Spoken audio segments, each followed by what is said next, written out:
السلام علیکم ورحمۃ اللہ، کیسے ہیں آپ؟ امید کرتی ہوں آپ خیریت سے ہوں گے۔ آپ کا لیسن سورۃ آل عمران پارہ نمبر 4 رکوع نمبر 9 ہے۔ شروع کرتے ہیں اللہ کے نام سے۔ اعوذ باللہ من الشیطان الرجیم، بسم اللہ الرحمن الرحیم۔ الذین استجابوا، وہ لوگ جنہوں نے حکم قبول کیا، للہ اللہ کا، ورسول اور رسول کا، من بعد بعد اس کے، ما جو اصابہم پہنچا ان کو، زخم، للذین احسنوا ان لوگوں کے لیے جنہوں نے نیکی کی، منہم ان میں سے، واتقوا اور تقوی اختیار کیا، اجر عظیم اجر ہے بڑا۔ یہ اللہ تعالیٰ بتا رہے ہیں کہ مسلمانوں کو غزوہ احد میں بہت زخم پہنچے تھے، لیکن انہوں نے اللہ اور رسول کے حکم کو قبول کیا، تو نیکی کی اور تقوی اختیار کیا، ان کے لیے اللہ کے پاس بڑا اجر ہے۔ یہ اس طرح سے واقعہ تھا کہ آپ کو پتہ ہے، آپ سارا پڑھ چکے ہیں، غزوہ احد کے بارے میں آپ پڑھ رہے ہیں، 3-4 رکوع آپ پڑھ چکے ہیں، تو اس میں یہی بتایا ہوا ہے کہ مسلمانوں نے آپ صلی اللہ علیہ وسلم کے حکم کی نافرمانی کی نا، جس کی وجہ سے پھر مسلمانوں کو ناکامی سے دوچار ہونا پڑا۔ پہلے فتح یاب ہو رہے تھے اللہ کی مدد اور نصرت سے، پھر جو کافر ہیں وہ مسلمانوں پر غالب آگے پلٹ کر انہوں نے حملہ کر دیا۔ اب جو کافر ہیں، جنگ ختم ہو چکی ہے، کافر جو ہے مکہ کی طرف چلے گئے ہیں، جا رہے ہیں، لیکن راستے میں ان کو یہ خیال آیا کہ مسلمان اب زخموں سے چور چور تھے، اب تو ان کو ختم کرنا زیادہ آسان تھا، تو انہوں نے ارادہ کیا کہ کیوں نہ مدینہ واپس پلٹ کے ان کو ختم ہی کر دیا جائے اور اسلام کی بنیاد ہی ختم کر دی جائے، ٹھیک ہے نا۔ اور ادھر آپ صلی اللہ علیہ وسلم نے بھی نا صحابہ کو لڑنے پر آمادہ کیا۔ بے شک وہ زخموں سے چور چور تھے، لیکن آپ صلی اللہ علیہ وسلم نے اپنے صحابہ کو اس بات پہ ابھارا، اس بات پہ آمادہ کیا کہ وہ چلیں اور دشمن کا تعاقب کریں، پیچھا کریں دشمن کا۔ آپ صلی اللہ علیہ وسلم کے دل میں بھی یہ کھٹکا ہوا کہ کہیں جو کافر ہیں وہ پلٹ کا حملہ نہ کریں دوبارہ، تو اس وجہ سے صحابہ کو لے کے تو ان کے تعاقب میں گئے، یعنی پیچھا کرنے گئے کافروں کا، تاکہ وہ یہ نہ سمجھے کہ مسلمان شکست کھا کے بیٹھے ہوئے ہیں اور کمزور ہو گئے ہیں تو ہم ان کو ختم کر دیں، ٹھیک ہے نا۔ تو اس وقت اللہ تعالیٰ کہہ رہے ہیں جنہوں نے رسول صلی اللہ علیہ وسلم کی بات پر لبیک کہا، ان کے حکم کو مانا، تو ان کے لیے اللہ کے پاس بہت بڑا اجر ہے، ٹھیک ہے نا۔ تو مسلمان بے شک زخموں سے چور چور تھے، بہت پریشان و غم کی حالت میں تھے، لیکن انہوں نے نبی صلی اللہ علیہ وسلم کے حکم پر لبیک کہا اور آپ صلی اللہ علیہ وسلم کے ساتھ دشمن کے تعاقب میں نکلے۔ تو یہ قافلہ جب مدینہ سے 8 میل کے فاصلے پر پہنچا نا، ایک جگہ کا نام ہے حمراء الاسد، تو جب وہاں پر پہنچے نا تو مشرکین کو خوف محسوس ہوا۔ اللہ تعالیٰ نے اپنے نبی صلی اللہ علیہ وسلم کا رعب ڈال دیا نا ان کے دلوں میں، تو ان کو خوف محسوس ہوا، تو وہ بجائے مدینہ آنے کے وہ مکہ کی طرف روانہ ہو گئے، وہ مدینہ کی طرف واپس نہیں آئے بلکہ وہ آگے چلے گئے اور مسلمانوں سے وعدہ کر گئے اگلے سال پھر جنگ کا، ٹھیک ہے نا، اس طرف اشارہ ہے۔ الذین وہ لوگ، کالا جنہوں نے کہا، لہم ان کو، ناسو لوگوں نے، ان الناسا بے شک لوگ یعنی مکہ والے، قد جمعوا لکم تحقیق انہوں نے جمع کیا ہے تمہارے لیے، یعنی انہوں نے بہت سا جنگی سامان، جنگی تیاری تمہارے لیے کی ہے، فخشوہم پس ڈرو ان سے، فزادہم ایمانا پس زیادہ ہوا ان کو ایمان، وقالو اور انہوں نے کہا، حسبنا اللہ کافی ہے ہم کو اللہ، ونعم الوکیل کتنا اچھا کارساز ہے، فانقلبوا پس وہ پلٹے، بنعمت من اللہ اللہ کی طرف سے نعمت کے ساتھ، وفضل اور فضل کے ساتھ، یمسسہم نہیں چھوا ان کو سوء کسی برائی نے، واتبعوا اور انہوں نے پیروی کی، رضوان اللہ اللہ کی رضا کی، واللہ ذو فضل عظیم اور اللہ تعالیٰ بڑے فضل والا ہے۔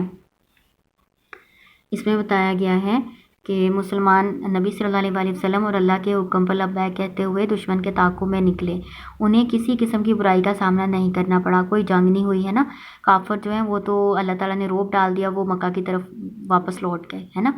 تو راستے میں ان کو ایک قافلہ ملا، ان سے مسلمانوں نے خرید و فروخت کی، تو اللہ تعالیٰ نے بہت سارا منافع ان کو دیا، تو اللہ کی طرف سے بہت سارا فضل یعنی منافع لے کر اور اللہ کی رضا کو لے کر وہ واپس پلٹے۔ انما بے شک صرف ذالکم الشیطان یہ شیطان ہے، یخوف وہ خوف دلاتا ہے، اولیاءہ اپنے دوستوں سے، فلا تخافوہم پس نہ تم ان سے ڈرو، وخافونی اور مجھے سے ڈرو، ان کنتم اگر تم ہو مؤمنین مومن، ولا یحزنک الذین اور نہ غمگین کریں آپ کو وہ جو یسارعون وہ جو دوڑتے ہیں، فی الکفر کفر میں، یعنی جو کافر ہیں وہ آپ کو غمگین نہ کریں. انہم بے شک وہ لن یضر اللہ شیئا ہرگز نہیں نقصان پہنچا سکتے اللہ کو کچھ بھی. یرید اللہ ارادہ کیا اللہ نے اللہ کے نہ یجعل بنائے لہم ان کے لیے حظاً کوئی حصہ فی الآخرتی آخرت میں. آپ کو پتہ ہے جو کافر ہیں ان کے سارے نیک اعمال دنیا میں ضائع ہو جاتے ہیں، آخرت میں ان کو کوئی بدلہ نہیں ملتا کیونکہ ان کے پاس ایمان نہیں ہے. ٹھیک ہے. وَلَهُمْ اور ان کے لیے عذاب عظیم عذاب ہے بڑا. ان الذین اشتروا الکفر بے شک وہ لوگ جنہوں نے خرید لیا کفر کو بالایمانی ایمان کے بدلے. لن یضر اللہ شیئا ہرگز نہیں نقصان پہنچا سکتے اللہ کو کچھ بھی.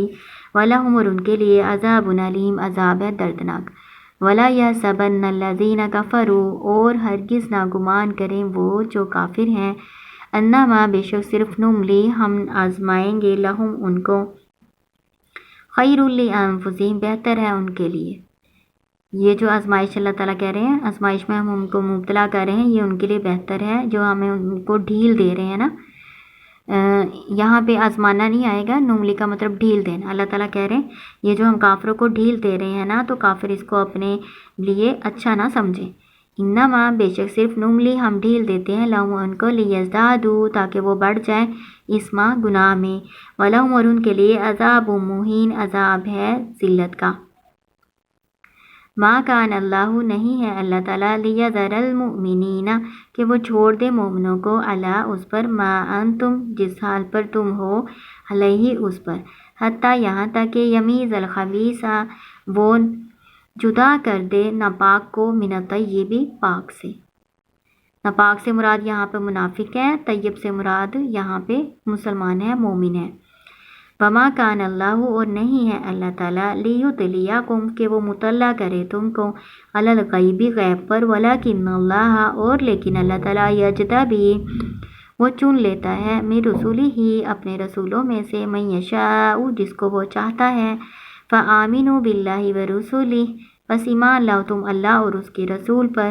وَإِن تُؤْمِنُوا اور اگر تم ایمان لاؤ گے وَتَتَّقُوا تم تقوی اختیار کرو گے فَلَكُمْ تمہارے لیے اجر عظیم اجر ہے بڑا.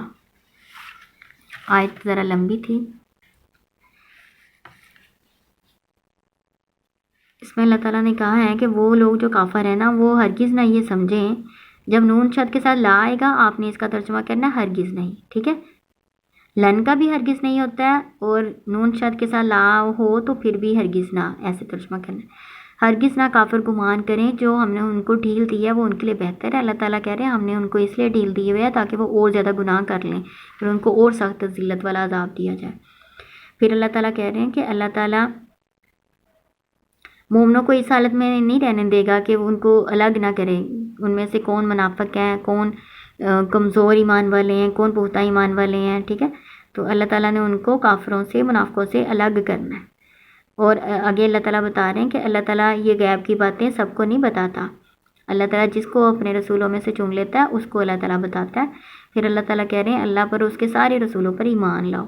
اگر تم ایمان لاؤ گے اور تقوی اختیار کرو گے تو تمہارے لیے بڑا اجر ہوگا اللہ کے پاس. وَلَا يَحْسَبَنَّ الَّذِينَ اور ہرگز نہ گمان کریں وہ لوگ وہ جو یبخلون وہ جو بخل کرتے ہیں. بخل کا مطلب ہوتا ہے کنجوسی.